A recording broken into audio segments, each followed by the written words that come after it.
Assalamualaikum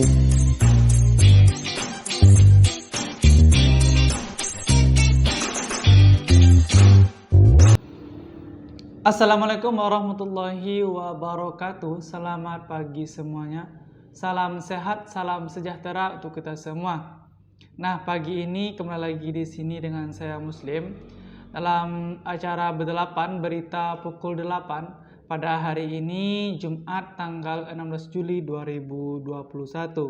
Nah, teman-teman, langsung saja untuk mengawali berita kita pada pagi hari ini.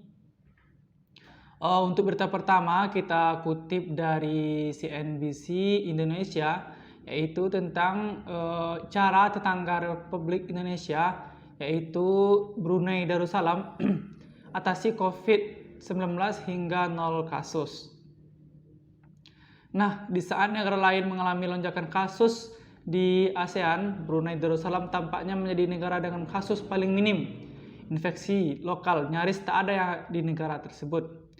Transmisi lokal terakhir ditemukan 6 Mei 2020.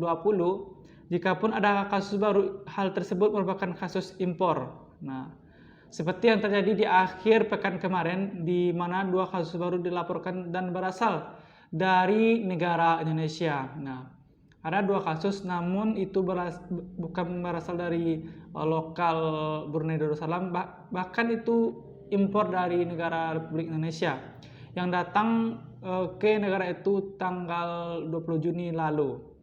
Nah, ya dilansir dari The Star, pemerintah Brunei telah melakukan investigasi serta pelacakan kontak dan telah mengkonfirmasi tidak ada kontak erat untuk 2 kasus baru ini.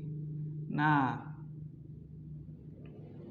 pada Januari 2020, saat corona pertama mewabah di dunia, Brunei mengambil langkah tegas untuk melarang pelancong dari Hubei memasuki negara itu. Pada Februari, pejabat setempat menyaring kedatangan dari semua negara dengan cara melakukan pemeriksaan suhu di titik-titik yang masuk. Nah, itu salah satu cara dari Brunei. Nah, dalam menghadapi COVID-19, pemerintah Brunei dengan cepat menyusun rencana deeskalasi diperkuat dengan alokasi anggaran khusus sebesar 15 juta dolar Brunei atau sekitar 150 miliar untuk menangani wabah COVID-19. Jadi selain melakukan tracking yang jelas dan juga langsung mengeluarkan dana alokasi khusus untuk COVID, yaitu 150 miliar untuk menangani wabah. Untuk mempermudah komunikasi pemerintah Brunei dengan masyarakat, otoritas memaksimalkan pemberitaan di media sosial serta televisi yang didukung dengan layanan hotline 24 jam. Nah, untuk pertanyaan seputar COVID-19, bagi mereka yang tak patuh, Brunei juga menerapkan denda dan hukuman penjara. Nah, jadi itu salah satu trik-trik dari negara Brunei. Ya, walaupun penduduknya nyaris paling sedikit, tapi dia melakukan trik-trik yang tepat, tegas, dan jelas untuk menangani COVID-19. Nah,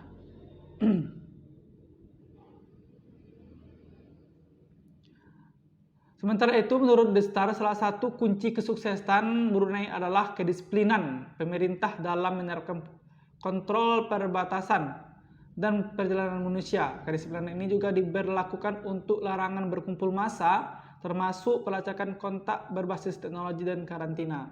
Jadi salahnya adalah disiplin. Nah, disiplin pemerintah untuk menerapkan kontrol perbatasan dan perjalanan manusia. Jadi mudah-mudahan kita juga bisa patuh, teman-teman, baik itu pemerintahnya dan rakyatnya. Amin amin ya rabbal alamin. Baik teman-teman, untuk berita kedua kali ini kita kutip dari Pikiran Rakyat, yaitu tentang penggolongan SIM C untuk pesepeda motor berlaku Agustus 2021. Jadi bulan besok, teman-teman. Jadi simak cara buat dan syarat memiliki SIM SIM C1 dan SIM C2. Pemerintah akan segera memberlakukan kebijakan penggolongan SIM C menjadi 3 golongan, yaitu SIM C, SIM SIM C1 dan SIM C2. Aturan yang dicanangkan sejak akhir tahun 2020 tersebut akan segera direalisasikan pada Agustus 2021. Nah, berikut adalah penjelasan lengkap untuk penggolongan SIM tersebut. Pemerintah ini juga sudah pernah kami sampaikan di beberapa pada akhir belakangan. Jadi teman-teman bisa cek teman-teman. Jadi kita akan informasi terbaru dari pemberlakuan SIM C ini teman-teman. Nah, karena hal ini perlu dipahami bahwa syarat dan cara buat dari SIM C tersebut akan memiliki proses yang berbeda-beda. Nah, dalam peraturan kepolisian nomor 5 tahun 2001 dijelaskan syarat usia untuk membuat SIM C dan SIM C1 dan SIM C2. Nah, itu ada dalam aturan nomor 5 tahun 2021, yaitu peraturan kepolisian.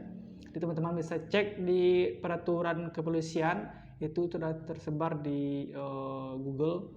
Teman-teman bisa searching, dan yaitu nomor 5 ya teman, tahun 2021. Jadi di sana akan dijelaskan apa-apa aja syarat usia untuk membuat SIM C, SIM C1 dan SIM C2. Nah, itu teman-teman. Jadi pemberlakuannya, informasi terbarunya pada hari ini, pemberlakuannya itu akan direalisasikannya pada Agustus, itu atau bulan depan teman-teman.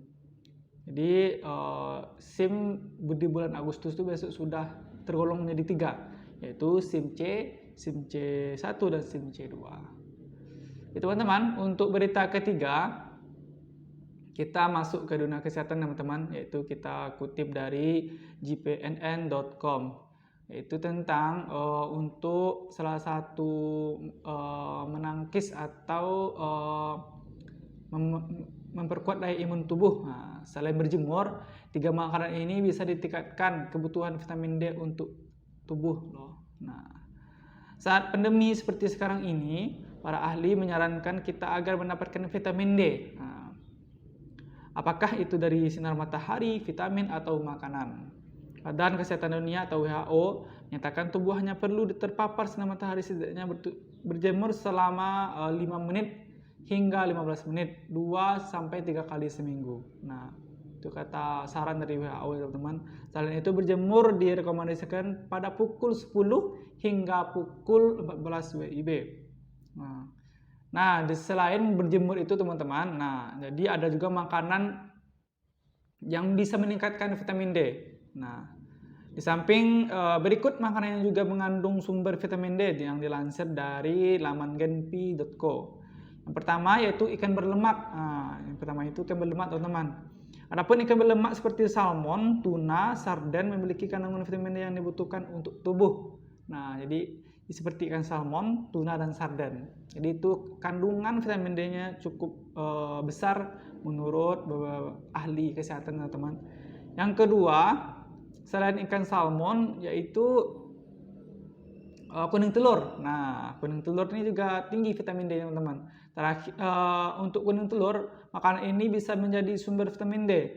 Satu butir kuning telur mengandung 37 SI vitamin D, setara dengan 5% dari kebutuhan sehari-hari. Namun, kadar vitaminnya bisa saja 3 sampai 4 kali lebih tinggi kalau ayam penghasil telur itu sering berkeliaran di bawah sinar matahari. Nah, jadi kuning telur yang ayamnya sering berkeliaran di sinar matahari itu juga lebih tinggi teman-teman. Bisa sampai 3 bahkan 4 kali lebih tinggi dari ayam biasa. Ya, yang terakhir teman-teman baru hati sapi. Nah, hati sapi ini juga vitamin D-nya juga tinggi, yaitu mengandung 50 SI vitamin D. Nah, konsumsi makanan ini bisa menjadi sumber vitamin D. Namun, Anda sebaiknya tidak berlebihan saat menyantapnya karena bisa menyebabkan kolesterol. Nah, jadi untuk hati ini teman-teman, jadi tidak boleh juga terlalu berlebihan. Akan menyebabkan kolesterol. Nah, teman-teman, jadi itu berita seputar penanganan COVID di negara Brunei, tentang pemberlakuan SIM dan untuk meningkatkan vitamin D. Baik teman-teman. Ya, baik teman-teman, mungkin itu berita pada pagi hari ini. Semoga bermanfaat untuk kita semua dan memberikan informasi update untuk kita semua.